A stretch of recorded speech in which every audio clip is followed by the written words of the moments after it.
In this video, I am going to show you the unboxing of PlayStation WD Black SN850P SSD. It's a 2TB SSD. This is how the box looks. If you want, I will give the link in the description box. Please do check that. At the back, you can see that it is compatible with PlayStation 5 consoles. So without wasting any time, let's open the seal.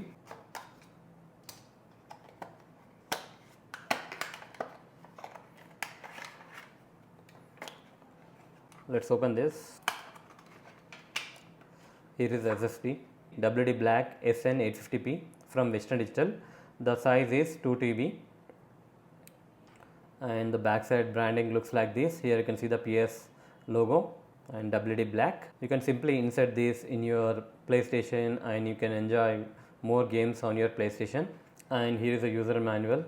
Here you can see that it has got heatsink, so you will have a lag free experience with this SSD.